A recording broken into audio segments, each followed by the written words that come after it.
All right, today we're going to talk about what's going on between the world wars, specifically in Russia this time.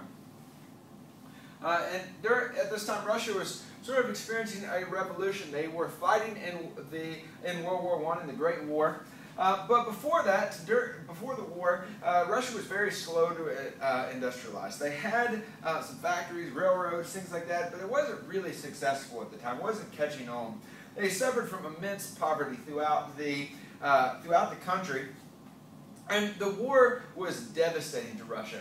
They were suffering the highest casualty rates, the most damage out of any of the countries that was fighting in the war. The only way that they were being successful was to keep pouring more and more soldiers into the war so that they wouldn't lose.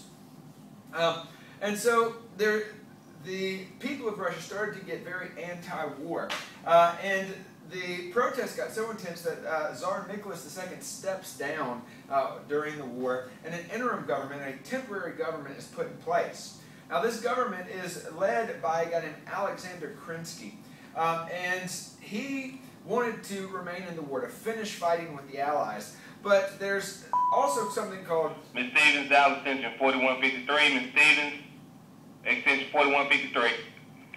There's also something called Soviets, which are local councils. And here you can see Russia divided up into the different Soviets. And these local councils are basically representative governments, and they largely did not want to continue fighting in the war. They wanted Russia to focus on itself and stop fighting with the Allies.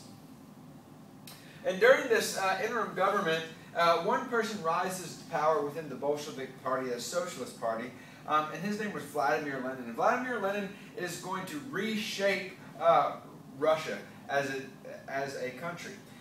Now, when he took over, he started something called Leninism. And Leninism is a form of communism or socialism.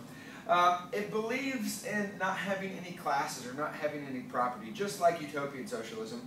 But whereas in socialism would say that there shouldn't be a government, that people will vote on matters democratically, he believed that they needed a strong government with a strong leader to actually bring about a communist society where there's no classes and no property, where there is complete equality.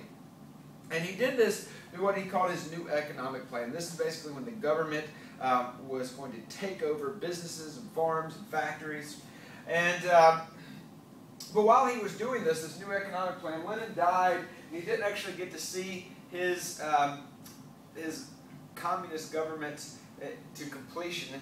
And he was succeeded by a guy named Joseph Stalin. And he continues Lenin's work.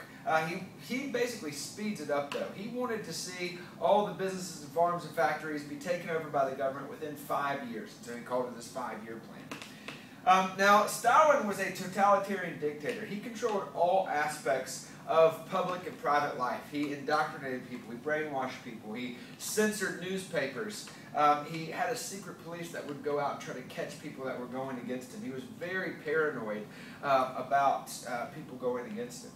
And he also had the Great Purge, where he executed anybody he suspected of not being a communist or a supporter. And here you can kind of see him, sort of his propaganda, where he is sort of controlling the factories and the farms in this way that's going to make Russia a better place. But what actually happened in reality is the people were not working very efficiently in this communist system, and there was a huge famine that killed a bunch of people.